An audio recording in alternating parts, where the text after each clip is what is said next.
अब ब्रह्मा की उत्पत्ति देखो, ये 103 पृष्ठ पे, 102 पर हमने पढ़ा था, 103 पृष्ठ पे रुद्र संहिता, और यहाँ छठा अध्याय समाप्त हो गया ये विष्णु जी का नाम बता के। और अब हम यहाँ आगे 7वां अध्याय, ब्रह्मा जी बता रहे हैं आगे। देव ब्रह्मा जी कहते हैं देव से नारद को बता रहे हैं, तत्पश्चात कल्याणकारी परमेश्वर सांब सदाशिव ने काल ने दुर्गा के साथ जैसे विष्णु उत्पन्न किया, पूर्ववत पर प्रयत्न करके मुझे अपने दाहिने अंग से उत्पन्न कर दिया। अपने आत्माओं, यहाँ ये अनुवाद करता शर्मा गया, शिव जी का पुजारी होगा कि शिव जी की उत्पत्ति कैसे दिखाऊं, यहाँ तक कर गया गोलमोल। और दिखाएंगे आपको, कहते चोर चुरावे तुमबड़ी वो गड्ढे पानी में, वो गड्ढे हुआ ऊपर आवे ना, सच्चाई छनी ना। अब देखो यही रुद्र संहिता का, रुद्र संहिता हम पढ़ रहे हैं, और ये संक्षिप्त शिवपुराण 110 पृष्ठ पे यहाँ लिखा है कि इस प्रकार ब्रह्मा विष्णु तथा रुद्र इन 3 देवताओं में गुण हैं, परंतु शिव गुणातीत माने गए हैं। अब ब्रह्मा विष्णु रुद्र यु शंकर, ये तो हो गए 3, और इन तो चौथा यु, इन मत गुण है रजगुण ब्रह्मा सतगुण विष्णु तमगुण शिव शंकर, और यो शिव कहते गुणातीत माने गए। ये हो गए ना 4 हो गए बड़े यहाँ पर, और अच्छा कंसेप्ट क्लियर होगा, दिखाते हैं आपको। इसी शिवपुराण के 24-25 पृष्ठ पर आपको दिखाते हैं। एक समय ब्रह्मा जी और विष्णु जी का इस बात पर युद्ध हो गया। ब्रह्मा जी को भ्रम था कि मैं सृष्टि उत्पत्ति करता हूँ, विष्णु जी को भ्रम था कि मैं, मेरे नाभि कमल से ब्रह्मा की उत्पत्ति हुई है, जो मेरा पुत्र है। इससे बात पर कहा सुनी युद्ध हो गया कि मैं, तू मेरा बेटा, उन्होंने कहा मैं तेरा बेटा।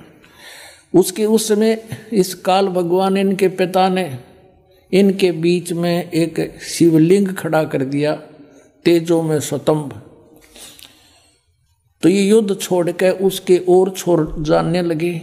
फिर इनको वो खुद आ गया, शिव रूप में प्रकट हो गया। इसने प्रतिज्ञा कर रखी है कि मैं अपने वास्तविक रूप में कभी किसी को दर्शन नहीं दूंगा। किसी को अपने पुत्र शिव के रूप में, किसी को ब्रह्मा के रूप में, किसी को विष्णु के रूप में दर्शन दे जाता है। और वो साधक ये सोचते हैं कि ये हमारे साथ रहते हैं, ये देवता यही सर्वशक्तिमान है, साधना करते यही प्रकट होते हैं। और होता था उनकी साधना से वो काल, और वो प्रकट, वो अपना वास्तविकता बताता नहीं। 7वें अध्याय के गीता जी के 24 और 25 में कहा है कि मैं अपनी योग माया से छुपा रहता हूँ, ये मेरा अटल गठिया अनुत्तम विधान है, मैं कभी किसी के समक्ष नहीं आता। इसने प्रतिज्ञा कर रखी है, परमात्मा ने बता रखी है आपको, कबीर सागर में लिखा सारा कुछ, और वही इनमें प्रमाण है। अब उसमें यू आ गया इनके बीच में और कहा, और के ज्ञान दिया उनको, देखिए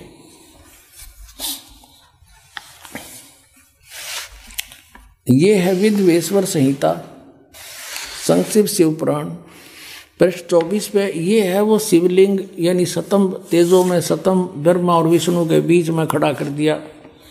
और फिर ये देखिएगा 25 पृष्ठ पे, ब्रह्मा और विष्णु ने पूछा, प्रभु, उस शिव रूप में खड़े भगवान काल से पूछा, सतकाल रूपी ब्रह्म से, के ब्रह्मा और विष्णु ने पूछा, प्रभु, सृष्टि आदि 5 कर्तव्यों के लक्षण क्या हैं, यह हम दोनों को बताइए। भगवान शिव बोले, ये भी अनुवाद करता तो शिव कहेगा, था वो काल इनका पिता। मेरे कर्तव्यों को समझना अत्यंत गहन है, तथापि मैं कृपा पूर्वक तुम्हें उनके विषय में बता रहा हूँ। आगे देखो, अब 26 पृष्ठ पे कंसेप्ट क्लियर हो जाता है। ये 26 पृष्ठ पे शिव पुराण का, यहाँ देखिएगा। पुत्रो, यू काल कहता है ब्रह्मा और विष्णु को, पुत्रो, तुम दोनों ने तपस्या करके प्रसन्न हुए मुझ परमेश्वर से सृष्टि और सतिथि नामक 2 कृत प्राप्त किए, और ये दोनों तुम्हें बहुत प्रिय हैं। इसी प्रकार मेरी विभूति स्वरूप रुद्र और महेश्वर ने, ये ने है, मैं नहीं है, दो अन्य उत्तम करते संहार और तिरोभाव मुझसे प्राप्त किए हैं। अब ये देखो, ब्रह्मा विष्णु महेश हो गए दोनों, ब्रह्मा और विष्णु, और दो ये रुद्र और महेश्वर हो गए, और पांचवा यू बोलनिया जो इनको पुत्र कह है,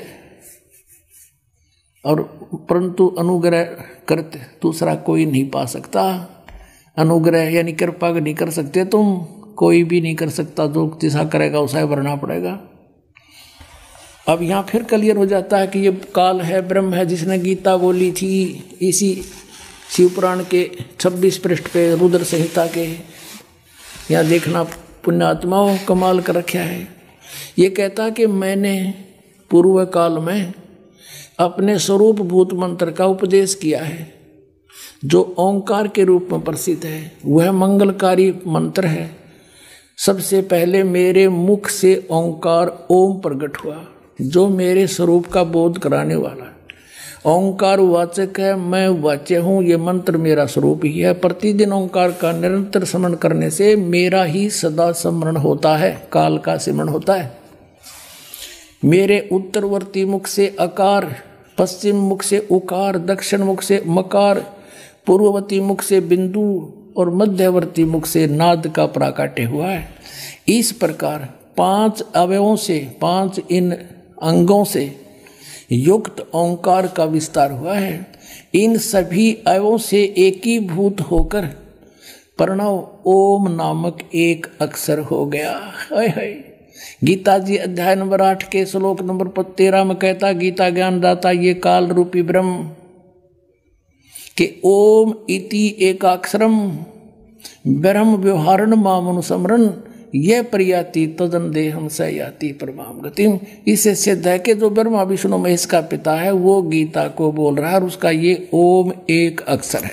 अपने आत्माओं, परमात्मा ने 600 वर्ष पहले बताया था, धर्मदास ये जग बोरा ना, कोई न जाने पद निर्वाणा, यही कारण मैं कथा पसारा, सबसे कहिए एक राम नियारा।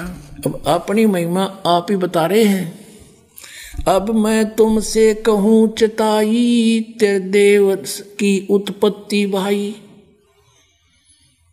कुछ संक्षेप कहूँ गहुराई, सब सन से तुमरे मिट जाई। कहते हैं माँ अष्टंगी पिता निरंजन, ये जमदारुण वंशन अंजन, पहले कीन निरंजन राई, पीछे से माया उपजाई।